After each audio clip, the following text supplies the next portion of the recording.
ver, doctor, a sus órdenes. Sí, miren, para puntualizar lo que se comentó y pasar a cómo diagnosticarlo. Yo creo que no hay una enfermedad en México tan catastrófica que pueda ser potencialmente prevenible, como es diabetes, que ocasiona tantos costos, sobre todo indirectos. Y la verdad es que cuando nos dicen que somos en América Latina el país que más muerte por diabetes tiene o el tercer a nivel mundial, digo, esto es de llamar la atención. ¿Cuánto gastamos? ¿Cuánto gastamos? Una persona con diabetes, al menos en el instituto, sin complicaciones, se gasta cerca de 12 a 15 mil pesos anuales. Pero cuando tiene complicaciones se incrementa hasta 50,000 por persona. ¿Cuánto gasta el sector salud? ¿Cuánto gasta el Seguro Social? ¿Cuánto gasta la Secretaría de Salud? Aquí lo importante es, bueno, establecer, como se señalaba, programas de detección oportuna. Pero, sobre todo, si tengo riesgos, bueno, me voy a hacer un examen. La glucometría, que entre paréntesis, por ejemplo, el programa que se tiene en el IMSS, que es el Prevenims, en este año van cerca de 4 millones de detecciones, pero sospechosos son cerca de 600,000. Hay que hacer la prueba confirmatoria. No significa que todos van a tener diabetes. ¿Por qué? Porque algunos no van en ayunas, algunos otros obviamente no están con las características adecuadas para diagnóstico, pero yo creo que es sencillo. Si una persona tiene factores de riesgo, tiene a bien checarse la glucosa en la mañana y tiene cifras por arriba ya de 125, inclusive hay autoridades que dicen, ya si tienes más de 100, hazte la prueba confirmatoria, que consiste en una carga de glucosa con 75 gramos, ya está bien estandarizada, y medirte la glucosa en ayunas y 2 horas después. No es necesario hacer la curva de 30, 60, 90, no, eso ya no. Okay. Es mucho más efectiva la glucosa de ayuno y la glucosa postprandial. Más de 200 de glucosa después de esa carga de azúcar es diabetes aquí, en China, en todo el mundo, ¿sí? Y se establece el diagnóstico porque mucha gente no lo acepta. Estoy asintomático, yo no tengo diabetes. Y hay que señalarle que hay un daño. Cuando una persona tiene glucosa arriba ya de 100 miligramos en ayunos, ha perdido el 30-40% de la función de su páncreas. Cuando tiene diabetes se ha perdido el 60-70%. Entonces, hay que hacer algo porque esa disfunción se va incrementando o esa alteración conforme pasa el tiempo y no lleva un hábito de Modesto. Sí, breve, nada más hablando de los costos. La pura tira reactiva para estarte midiendo en el glucómetro cuesta alrededor de 8 pesos cada tirita. Si usas 2 al día y son 16 pesos. Las pastillas, medicamentos, son 2 al día, 60 pastillas. O sea, 2 diarias. Para un mes te cuesta alrededor de 800 pesos. Ahí nada más hablamos de que son 1,300 pesos, nada más para una sola persona estar más o menos para checándote. ¿Cuánto cuesta el sector salud en la diabetes? El Instituto Nacional de Salud Pública hizo un análisis muy detallado para ver los costos que tendríamos. Por un lado, como dice Modesto, hay costos que también a la familia les va a afectar. Y no nomás en costos, en calidad de vida. Porque tienen que llevar a su paciente a las consultas y además de las consultas tiene que ir el paciente cuidando las complicaciones y tienen que gastar también en las complicaciones, que no son nada baratas. Por cada paciente que el sector salud atiende, aproximadamente hay una brecha entre 1,400 pesos y 3,600 pesos lo que nos cuesta a los pacientes, por cada paciente.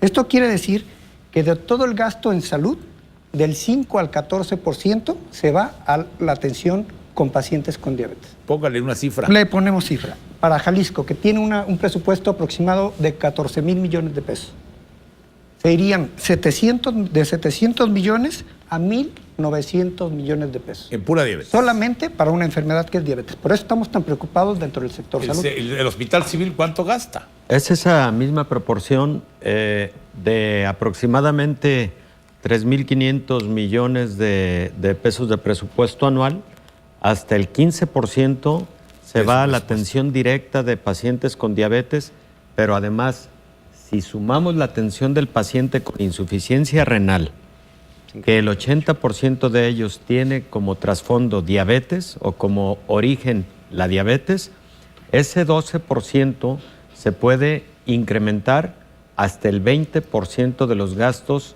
del sector salud destinados a diabetes. ¿Y el Seguro Social y el ISSSTE cuánto más o menos? ¿También? ¿El 20% de sus presupuestos? Es similar. Mira, en el 2014, en el Instituto Mexicano del Seguro Social, a nivel nacional, se gastaron aproximadamente 30,000 millones de pesos en el manejo de la diabetes. ¿En el ISSSTE? En el Seguro Social. En el Seguro Social. En el Seguro Social. Sí. Pues es un costo. Dígame, doctor. Por último, nomás para que te des una idea de la magnitud del problema. Un paciente nos cuesta 100 pesos con diabetes. 92 pesos se van a complicaciones de este paciente. Lo que ordinariamente nos pudo haber costado 8 pesos, nos cuesta 92 pesos más. Porque en ya llegó complicaciones, tardíamente. así es. O porque no se cuidó durante el tratamiento.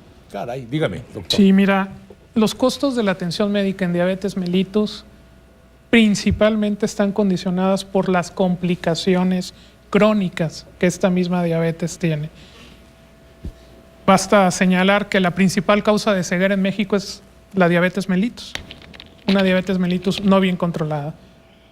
Los costos de atención médica por sus complicaciones y los costos indirectos de tener un paciente amputado, tener un paciente ciego, tener un paciente con alteraciones en la función de los riñones que requieran un tratamiento de terapia sustitutiva, eso es lo que está elevando los costos de la atención médica aquí en México. Es por eso que las estrategias actuales en lo que representa el sector salud es la prevención de la diabetes. El Instituto Mexicano del Seguro Social fue el pionero y fue punta de lanza en sacar este programa sectorial de chécate, mídete y muévete. Y con eso estamos englobando Chécate, todo lo que mídete y muévete. y muévete. Con eso estamos englobando todo lo que hemos venido platicando acerca de una detección oportuna de la diabetes mellitus al hablar de chécate, mídete, lo que hablamos del problema de obesidad, el índice de perímetro abdominal, el sobrepeso, y muévete, lo que bien comentábamos en este momento, como medidas principales para poder evitar que la enfermedad progrese. Dígame, doctor. Como se ha estado mencionando, el costo para la atención de los enfermos diabéticos es muy alto, pero también hay que tomar en cuenta otro factor nada despreciable, que es la productividad. Que indudablemente un enfermo diabético que tiene complicaciones no solo va mermando su calidad de vida, sino por consecuencia va reduciendo su productividad. Insistimos en que la diabetes es una enfermedad solo controlable. Yo quiero señalar lo siguiente: para que un enfermo diabético pueda ser capaz de controlar y mantener controlada su diabetes, debe de aceptarse que es diabético. Y esto a través de un proceso educativo. Y yo subrayo, el proceso educativo no solo dirigido al propio enfermo diabético, sino también a su familia. La familia desempeña un papel muy importante alrededor de su familiar diabético. Cuando la familia no acepta, no entiende que tiene un familiar diabético, le ayuda muy poco para que pueda poner en práctica las medidas de control. Y yo subrayo, una diabetes se controla cuando cada enfermo diabético, aprovecho, no hay dos enfermos diabéticos iguales, cada enfermo diabético es un caso en lo particular, pero todos los enfermos diabéticos, para lograr su control permanente, deben poner en práctica 3 factores juntos, que yo siempre he etiquetado como la formulita de oro para atacar y controlar la diabetes día con día. Y esta formulita está integrada por 3 factores. Primero, los medicamentos, sean pastillas hipoglicemiantes orales, de los cuales hay muy diferentes tipos, y también la insulina, de las cuales hay muy diferentes tipos. Cada paciente diabético amerita un tipo de medicamento. El enfermo diabético tiene que estar consciente de estar aplicándose, administrándose estos medicamentos religiosamente y también con el apoyo de la familia, ya no digamos cuando está de por medio la insulina y sobre todo en los niños. Segundo factor de la fórmula, importantísimo, el control alimentario. Yo a mis enfermos diabéticos nunca les hablo de dieta, sino que el enfermo diabético tiene que respetar un plan alimentario al cual tiene que adaptarse. Créame, Pepe Toño, yo tengo muchos años de manejar enfermos diabéticos y no conozco todavía a uno solo que haya logrado mantener permanentemente bien controlada su diabetes si no está controlando su alimentación permanentemente. No es ningún sacrificio que el enfermo diabético y la familia se acepte que es diabético y tenga que adaptar a un determinado plan alimentario, día con día sin excepción. El enfermo diabético se mete a una comida, a un banquete, y por ahí hay el pastelito y tómate la rebanadita de pastel que no te va a hacer daño. El enfermo se cree, se lo toma y al día siguiente trae 250 o 300 de glucemia. Hay que respetar el plan alimentario permanentemente. Tercer factor de la fórmula, lo que se ha comentado, el ejercicio. ¿Por qué el ejercicio es muy benéfico para el enfermo diabético? Porque primero, durante el ejercicio, los músculos utilizan el azúcar para su combustión, para su energía y practicar su trabajo. Y durante el ejercicio, entonces, los músculos sacan el azúcar de la sangre para meterla a las células, favoreciendo la acción de la insulina. Está demostrado que durante el ejercicio hay sustancias que se encuentran en la periferia de la célula, en su membrana, y estas sustancias se llaman transportadores de glucosa, que son 14, si mal no recuerdo. Entonces, durante el ejercicio se fabrican más, la célula elabora más estas sustancias y la insulina puede actuar mejor. ¿Medicamentos adecuados? Medicamentos, plan alimentario y ejercicio bien programado por cada paciente. Dígame, doctor. Pero todo esto va alrededor de la educación.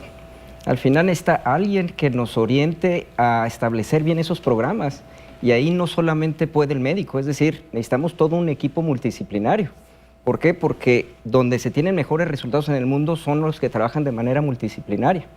Es decir, está el nutriólogo, está el educador físico, está aquellos integrantes del equipo que ven complicaciones, nefrólogos, oftalmólogos, pero al final, pues cuando uno ve las estadísticas, el nivel de educación que se tiene de certificación por la mayoría de los pacientes es muy bajo en México.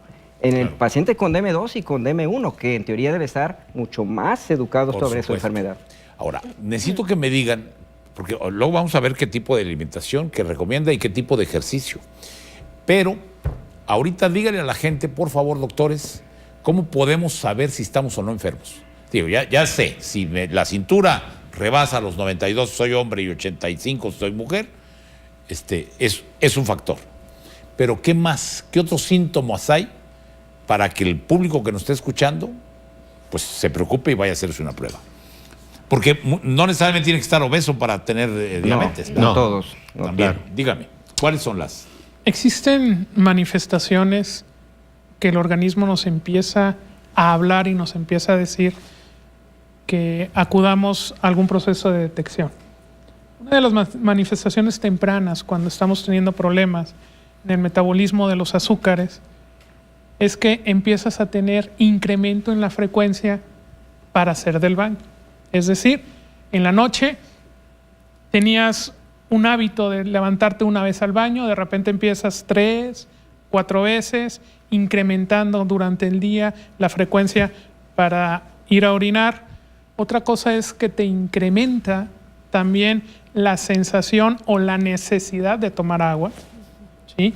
Y otro es de que empiezas a tener un incremento en la necesidad de tener que estar comiendo. Son manifestaciones iniciales en donde el organismo nos está dando un mensaje de que necesitamos ir a checarnos para ver cuánto se encuentra. Si aumentó tu frecuencia de orinar en las noches, cuidado. Pues si tienes más sed de lo de costumbre, cuidado.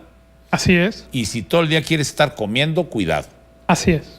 Esos son síntomas claros y inequívocos de que es muy probable de que estés iniciando con la diabetes. Pérdida de peso y cansancio también. Pérdida de peso y cansancio. Pues no que aumentas más de peso. No. Al estar descontrolado, porque es un paciente que tiene ya glucosas demasiado elevadas. Por eso insistimos mucho que la presentación puede ser desde asintomático hasta un caso en el cual el paciente ha perdido una gran cantidad de kilos de peso. ¿Por qué? Porque las reservas de energía se van por orina. Pero ¿Y qué es lo que debe de hacer alguien? Lo primero que debe hacer es ir a sacarse en ayunas un examen, ir a pincharse. Inmediatamente acudir a una revisión médica y seguramente de forma simultánea el médico le va a indicar exámenes de laboratorio para hacer un buen diagnóstico. Ya comentamos... O sea, no es suficiente pincharse. No, lo ideal es acudir a una consulta. La doctora Laura dijo algo muy importante. A veces incluso el personal médico debe tener en cuenta que cuando el paciente ha venido a recibir atención, aún por otra complicación, hay que revisarle al paciente sus ojos, hay que revisarle al paciente muy bien sus extremidades, sus pies, hay que revisarle al paciente la función renal, porque cuando se presentan síntomas, comúnmente ya ha transcurrido un tiempo en el que la hiperglicemia, aún asintomática, empezó a causar estragos en el organismo, en el sistema vascular. vasos sanguíneos de diferente calibre, sobre todo los vasos sanguíneos más pequeños. Y eso es lo que causa úlceras en las extremidades que se infectan y que conocemos como pie diabético. Estos pacientes que ya tienen mucha sintomatología frecuentemente tienen retinopatía y requieren atención por parte del oftalmólogo, porque entonces el riesgo de ceguera es muy importante. Son pacientes que podrían ya empezar a tener disminución significativa del funcionamiento de sus riñones y requieren al nefrólogo para procurar detener la progresión del daño renal, que sí existen formas de hacerlo, y deben tener una evaluación del equipo multidisciplinario para un adecuado monitoreo. Por ejemplo, José Antonio, existen ahora dispositivos para el monitoreo de los niveles de glucosa que sin necesidad de estar pinchando todos los días, son dispositivos electrónicos insertados que permiten de forma electrónica tener un muy buen acercamiento del nivel de glucosa que tienes y que puedes estar monitoreando cada día. No, doctor, es que todo lo que me acaba de decir ya hasta me asustó. Imagínate nomás todos los médicos trabajando en uno para saber si tienen... No. Yo creo que no ¿qué debo es de un hacer asunto de primero para asustar. saber si estoy o no enfermo? Sí, mira, Los exámenes. Adelante, No, adelante, adelante. por favor. mira, si hay algún televidente ahorita que acaba de relacionarse en decir, en la noche estoy levantándome mucho al baño, estoy teniendo mucha sed, estoy teniendo un incremento en la necesidad de tener que tomar alimentos, lo que hay que hacer es acudir, ya sea en el sector salud, ya sea en los hospitales civiles o acá en el Seguro Social, a los módulos preventivos que se tienen en todas estas instituciones. En el Seguro Social se tiene una estrategia que es lo que bien comentaba Miguel hace un momento, los módulos de Prevenips. Es acudir, se te hace una encuesta para ver cuáles son tus factores de riesgo y con base a esa situación poder determinar. Y se hace una determinación de estarte a medir cuál es tu nivel de azúcar de manera capilar.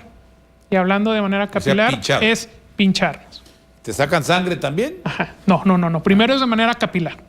Sí, primero es el famoso Destroxis que todo mundo Es el primer lo paso. conoce. A ver. Dependiendo de ese nivel, ¿sí?, ya se hacen las pruebas confirmatorias para diabetes mellitus. Es lo primero que debemos hacer, ir a que te pinchen.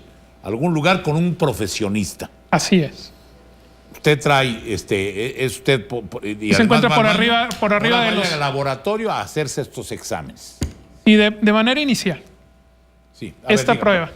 José Antonio, algo importante. En un país como el que vivimos, en donde 4 de cada 10 niños de nuestros niños están obesos y 7 de cada 10 adultos somos obesos, tenemos nosotros la obligación, por lo tanto, de acudir a estas unidades sin pensárnoslo, sin necesidad de decir, ¿sabes qué? No estoy orinando, no voy a ir. Tenemos que acudir para que nos hagan las pruebas en el sector salud para ver si tenemos alguna normalidad que nos oriente hacia la diabetes. Te digo esto porque a partir de los 20 años, todos, cada año tendríamos que hacernos un tamizaje. ¿Un qué, perdón? Un tamizaje, que son esos pinchazos Detecciones. de las detecciones para saber si tenemos... A partir de los algún 20 riesgo. años. A partir Cada de los año. 20 años. Cada año.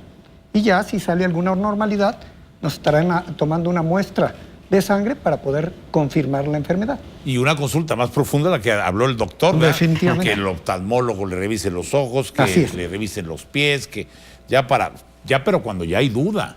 No, que sería lo ideal. ¿Serias o qué? Es lo ideal. ¿Qué es lo ideal? Sí, lo ideal. Sí, a De ver, forma doctora, me deja ir a simultánea. una pausa y regreso con ¿Cómo usted. no?